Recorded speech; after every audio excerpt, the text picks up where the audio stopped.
দীর্ঘদিন ধরে বিভিন্ন দাবি নিয়ে সরব আসানসোল পৌরসভার সাফাই কর্মীরা। সেই দাবিগুলি নিয়ে আজ পৌরসভা কার্যালয়ে জড়ো হয়ে বিক্ষোভ দেখান তারা। পরে পৌর কমিশনারের সঙ্গে দেখা করে নিজেদের অভিযোগ ও দাবির কথা জানান কর্মীরা। কিছু সাফাই কর্মীকে হঠাৎ করে চাকরি থেকে সরিয়ে দেওয়া হয়েছে এমন অভিযোগ ঘিরেও ক্ষোভ প্রকাশ করেন তারা। যদিও আলোচনার সময় পৌর কর্তৃপক্ষের তরফে জানানো হয় বর্তমানে কোনো সাফাই কর্মীকে চাকরি থেকে সরানো হচ্ছে না। অন্যদিকে কর্মীদের দাবি, মন্ত্রী অগ্নিমিত্রা পাল তাদের দিনে দুবার কাজ করার নির্দেশ দিয়েছেন। তাদের বক্তব্য, কাজের সময় বা পরিমাণ দ্বিগুণ হলে পারিশ্রমিকও দ্বিগুণ করতে হবে। একই পারিশ্রমিকে অতিরিক্ত কাজ করানো হচ্ছে বলে অভিযোগ তাদের। এর পাশাপাশি অবসরের পর সাফাই কর্মীদের আর্থিক সহায়তা, পরিচয়পত্র এবং অন্যান্য মৌলিক সুযোগ সুবিধা দেওয়ার দাবিও জানিয়েছেন বিক্ষোভকারীরা। সাফাই কর্মীদের দাবি, তাদের দীর্ঘদিনের সমস্যাগুলি দ্রুত সমাধান করতে হবে। শ্রমিকদের অধিকার ও সামাজিক সুরক্ষা নিশ্চিত করতে পৌর প্রশাসনকে অবিলম্বে সুনির্দিষ্ট পদক্ষেপ নেওয়ার দাবিও জানিয়েছেন তারা।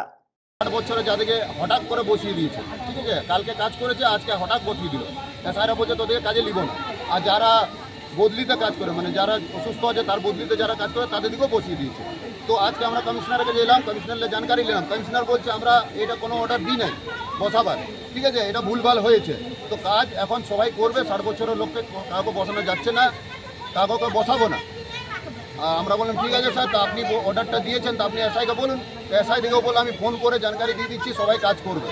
তা আমরা বললাম ঠিক আছে। আর আমরা যে 10 দিনের সময় দিয়েছি, আমরা একটা চিঠি দিয়েছি, ওই চিঠিটা দিয়ে ও বললো আমি আলোচনা করব অগ্নিমিত্র পালের সঙ্গে, বসে কথা করব। কথা করার পর ওরা ফির আমাদেরকে ডাকবে। আমাদের ডিমান্ড আছে, আমাদের কেজওয়ালে ডিমান্ড আছে, ডবল পিএফ। অনেক লোককে পিএফ পাওয়া যায় না, পিএফ যেমন পাওয়া যায়, ঠিক আছে। আমাদের ডবল হাজরি বলেছে, অগ্নিমিত্র পাল বলেছে যে দুবেলা কাজ করবে, ডবল হাজরি পাবে। আমরা একটাই হাজরি পাচ্ছি, দুবেলা কাজ করছি। আমাদের ওই দুবেলা কাজ হাজরি চাই, ওইটা চাই। 60 বছর আগে রিটায়ার করো।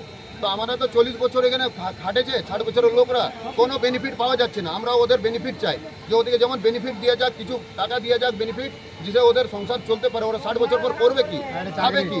আর ওদের বাড়ির লোককে একজনকে চাকরি দিয়ে যাক, এটা আমাদের ডিমান্ড আছে। তারপরে আই কার্ড এগুলা তো দেওয়া যাচ্ছে না, যাচ্ছি পাচ্ছি না আমরা, ওগুলা সব চাই। আর আমাদের কেজওয়াল মেন দাবি আছে, কেজওয়াল আমাদেরকে কেজওয়ালটা করতে হবে, এটা আমাদের মেন দাবি। সঞ্জয় যাদব, 99 নিউজ বাংলা, আসানসোল। আপনারা দেখছেন 99 নিউজ বাংলা। বদলাবো আমরা।